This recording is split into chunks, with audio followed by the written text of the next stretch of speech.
Noisy was a very, very noisy person indeed.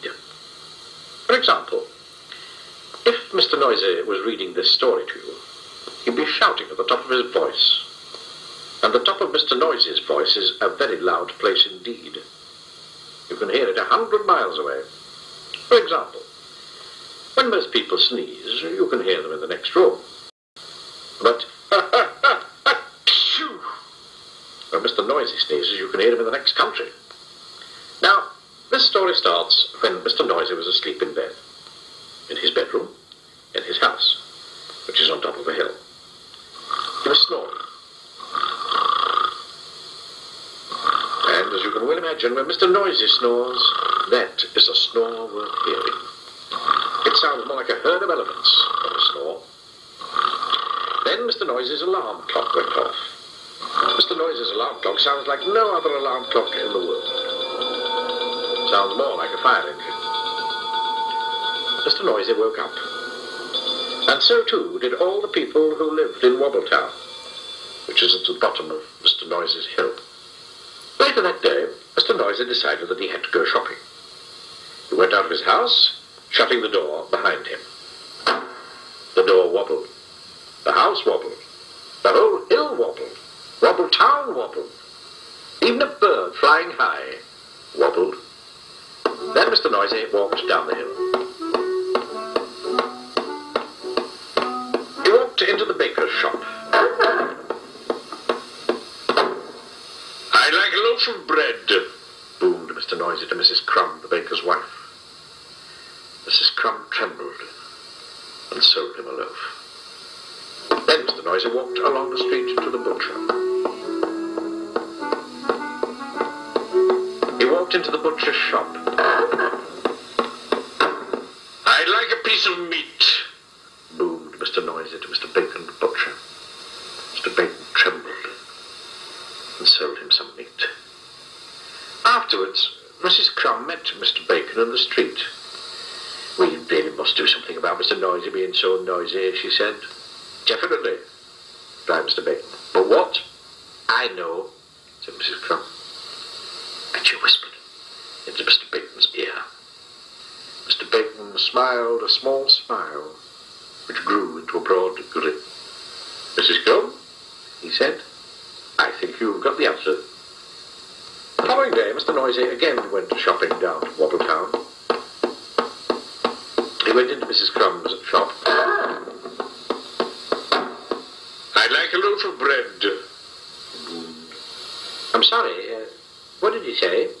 asked Mrs. Crumb, pretending not to hear. "I'd like a loaf of bread," Mr. Noisy shouted. "Oh, I'm sorry," said Mrs. Crumb, putting her hand to her ear. "Could you speak up a bit, please?" "I'd like a loaf of bread," roared Mr. Noisy. "I can't hear you," replied Mrs. Crumb. Mr. Noisy gave up and went out. Mr. Noisy went into Mr. Bacon's shop. "I'd like a piece of meat." Boo. Mr. Bacon pretended not to notice. "I'd like a piece of meat," Mr. Noisy shouted. "Did he say something?"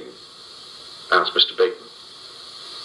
"I said I'd like a piece of meat," roared Mr. Noisy. "Beg your pardon?" said Mr. Bacon. Mr. Noisy gave up and went out and went home and went to bed, hungry. The day after, Mr. Noisy tried again. He went into Mrs. Crumb's shop. "I'd like a loaf of bread." Boo. "A what?" asked Mrs. Crumb. Mr. Noisy started shouting at the very top of his voice. "A loaf of..." And then he stopped. Then he thought. And then he said quietly, "I'd like a loaf of bread, please, Mrs. Crumb." Mrs. Crumb smiled. "Certainly," she said. Then Mr. Noisy went into Mr. Bacon's shop. "I'd like a piece of meat." He boomed. "Did you say something?" asked Mr. Bacon. "Yes, I did," shouted Mr. Noisy at the very, very top of his voice. "I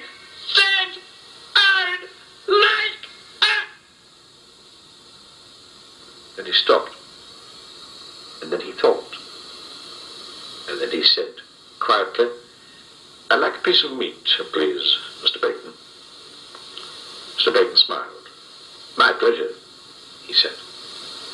So, carrying his bread and meat, Mr. Noisy set off home up the hill. And then he stopped. Then he thought. And then do you know what he did? He tiptoed. A tiptoe was something that Mr. Noisy had never tried before. It was fun. And you know something? From then until now, Mr. Noisy isn't anything like as noisy as he used to be. And do you know something else? The people of Wobbletown are delighted. Especially Mrs. Crumb, Mr. Bacon. And do you know something else? Mr. Noisy has learned how to whisper.